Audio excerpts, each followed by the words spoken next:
ഞാൻ ആലോചിക്കായിരുന്നു. എന്താ ആലോചന? ശരിക്കും എന്താ സംഭവിച്ചത്? ദൃശ്യം 2 കണ്ടില്ല. അല്ല, ദൃശ്യം 2 നമ്മുടെ ആ സഹദേവൻ എന്ന് പറഞ്ഞ ക്യാരക്ടർ ഇല്ലല്ലോ. സഹദേവന്റെ പണി പോയി എന്ന് പറയുന്നുണ്ടല്ലോ. അല്ല അതല്ല, അതിൽ ചില കളികൾ നടന്നിട്ടുണ്ട്. എന്ത് കളികള്?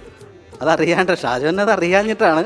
പക്ഷെ അത് ചില ദൃശ്യം 1 നന്നായിട്ട് അഭിനയിച്ചില്ലേ സഹദേവൻ? അതേ മാവാ, ദൃശ്യം 1 സഹദേവൻ വെച്ചില്ലേ? ആ, പക്ഷെ സെക്കൻഡ് വന്നപ്പം സഹദേവൻ അവിടുന്ന് പണി പോയല്ലോ സഹദേവന്റെ. അതാണ് ആ പണി കളഞ്ഞവര് പലരും ഉണ്ട്. അത് നമ്മുടെ മുന്നിൽ പിന്നിൽ ശത്രുക്കൾ എന്ന് ഓർക്കണം.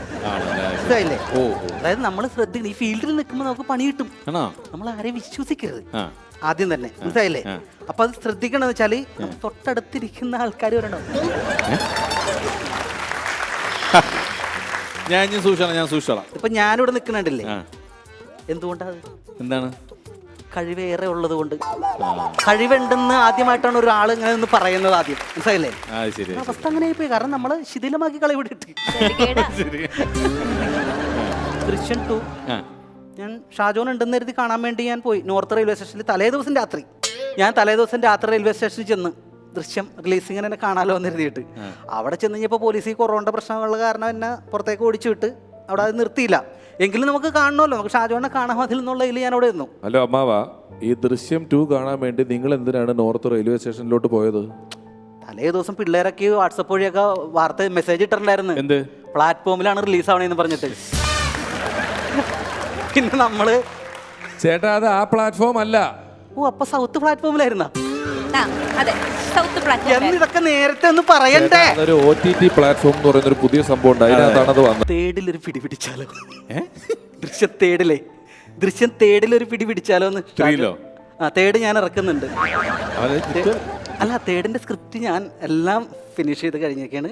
അല്ല അമ്മാവ്, അത് പിന്നെ ജിത്തുബായത് എഴുതാനുള്ള എന്തൊരു പ്ലാനൊക്കെ ഉണ്ടെന്നാണ് അറിഞ്ഞത്. അല്ല അതെന്താന്ന് വെച്ചാലേ ഷാജോനെ, ദൃശ്യം 1, 2 ഒക്കെ പുള്ളി ചെയ്തല്ലോ. പിന്നെ ഹിന്ദി, തമിഴ് എല്ലാം പുള്ളി തന്നെയല്ലേ ചെയ്തത്.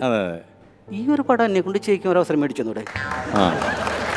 അത് ചെയ്തത് കൊണ്ട് പുള്ളി ചെയ്തതിന്റെ ബാക്കി 3 നിങ്ങൾക്ക് ചെയ്യാൻ അവസരം വേണം. 3 എനിക്ക് ചെയ്യണം, ഞാൻ എടുത്ത്. പിന്നെ ഇതിലെന്ന് പറഞ്ഞാല് നമ്മുടെ സഹദേവൻ നിറഞ്ഞാട്.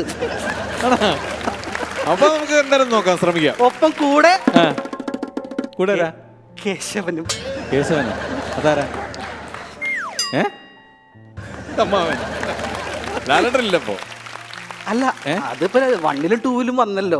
അപ്പൊ തേർഡിലെ ഒരു ചേഞ്ചിന് വേണ്ടിട്ട് സഹദേവനും കേശവനും കൂടെ പൊളിക്കുകയാണ്. അപ്പൊ ഞാൻ സ്ക്രിപ്റ്റ് ശരിക്കും പറഞ്ഞാൽ നമ്മുടെ ജിത്തുവിനെ കേൾപ്പിച്ചു. ജിത്തുവിന്റെ അടുത്ത് ഞാൻ സ്ക്രിപ്റ്റായിട്ട് ഞാൻ ചെന്നു. ജിത്തുവിന്റെ അടുത്ത് ജിത്തുവിനോട് ചെന്ന് കഴിഞ്ഞ് ഞാനിത് പറഞ്ഞു, എന്റെ കഥ പറഞ്ഞു കഴിഞ്ഞപ്പോ പുള്ളി എന്നോട് പറഞ്ഞു, ക്ഷണിക്കപ്പെടാതെ ഒരു അതിഥി എൻ്റെ ജീവിതത്തിലേക്ക് കടന്നു വന്നു.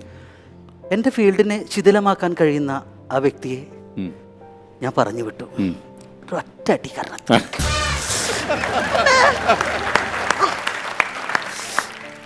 ആ അടി കൊണ്ട് ഞാൻ മെല്ലെ നടന്നു പോണ വഴിക്ക് തിരിച്ചെന്നെ വിളിക്കണേ പുള്ളി.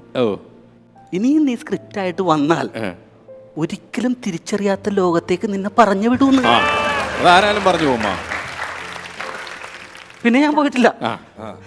ഇതൊന്നും ഷാജോൺ ഇപ്പൊ എന്താ മനസ്സിലായത്? ഷാജോണിന് ഇതിൽ താല്പര്യമുണ്ടോ അതോ എന്താണ്?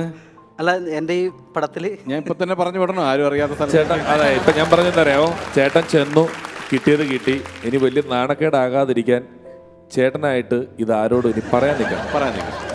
എനിക്ക് അടി കിട്ടിയ വാർത്ത ഒരാളോട് നിങ്ങൾ പറയരുത്. ഞങ്ങളായിട്ട് പറയില്ല. ഇത് എന്നിലൂടെ തന്നെ അലിഞ്ഞില്ലാതാവട്ടെ. പിഷുവിനും കൂടി ഇപ്പൊ കേട്ടിരിക്കുകയാണ്. പിഷു ആരോടും പറയോ? ഞാൻ ആരോടും പറയില്ല. നിങ്ങളൊരു വലിയ മനുഷ്യനാണ്.